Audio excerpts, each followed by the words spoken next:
If you think of the father figure today, it's not likely you're going to get a picture of the dad from Leave It to Beaver. Today, the fathers we know are the Homer Simpsons of the world, the Jerrys from Rick and Morty, the bumbling dad trope. Our very respect for fatherhood is being undermined at every turn since we took a more progressive outlook on the world. While single motherhood is praised, even subsidized by the state, the feminist movement pushes a view of men as patriarchal abusers of women, and even portray them as a domestic threat to their own families.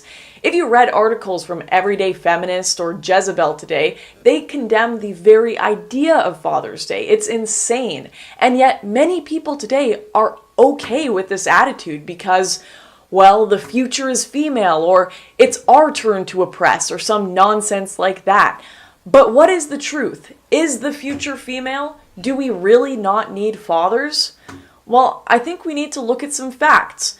Anybody raised in an intact household knows on an intuitive level that neither mothers nor fathers alone are the better parent, but that mothers and fathers bring complementary value systems and parenting styles to a child's upbringing that together mold them into well-rounded young adults. And that's not just me making stuff up. Extensive research on the 1 in 4 children raised without a father in the US really does speak for itself. Psychologist Jean Piaget, as well as the more recent Dr. Jordan Peterson, note that childhood play is integral to proper social development, and on average, fathers are much more likely to play games with their children than mothers are. Games that teach their children boundaries, social rules, competition, and negotiation. The stats on this are pretty undeniable. The importance of fatherhood in social development is even echoed by the Center for Disease Control, who found that 85% of all children who show behavior disorders come from fatherless homes. That is 20 times the average. Fathers are also much more likely to push their kids out of their comfort zone and encourage them to take risks.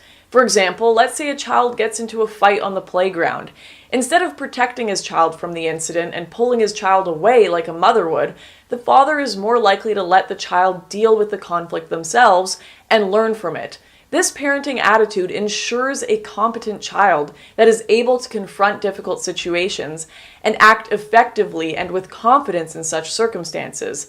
And contrary to popular belief, fathers also play a large role in the development of empathy in children.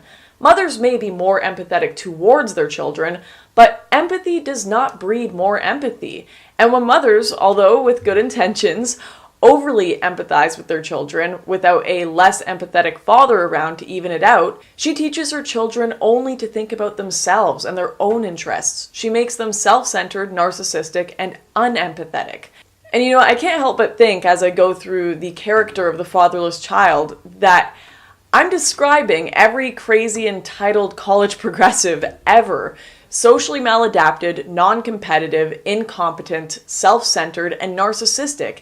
It's a very unfortunate mix, but it really does come as no surprise. And what's worse is that these deeply damaging effects of fatherlessness don't end with just creating annoying social justice warriors.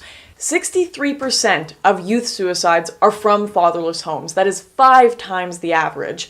90% of all homeless and runaway children are from fatherless homes. That is 32 times the average. And 71% of all high school dropouts come from fatherless homes, 9 times the average. Compared to living with both parents, living in a single parent home doubles the risk that a child will suffer physical, emotional, or educational neglect. And unfortunately, fatherlessness is a self-perpetuating sociological cycle. Boys who grow up without a father figure are more likely to emulate peers as their male figure, which leads to low academic achievement, substance abuse, promiscuity, and eventually an out-of-wedlock child, which usually ends up being a child raised in a single mother household, and the cycle continues.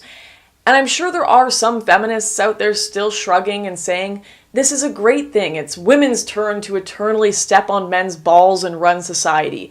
And fine, have your weird revenge fantasies towards plenty of completely innocent men. But to what expense? If our liberated anti-patriarchal society means destroying the father figure, is it worth it? Is it worth 5 times the suicide rate? Is it worth 32 times the runaway rate? Is it worth 9 times the average dropout rate? Is it worth the loss of that loving and caring guide in one's life? Is it worth destroying a decent shot at life for millions of young children? The postmodernists trying to deconstruct the family and destroy the father need to ask themselves this: is their petty little pursuit of a utopian world really worth the heartbreak and damage it is causing in the real world? Anyways, I know that's kind of a dark note to end the video on, but these facts are things that we need to acknowledge and we need to talk about so that we can start to regain that respect and appreciation of fathers and hopefully improve the lives of millions and millions of children that need their fathers in their life.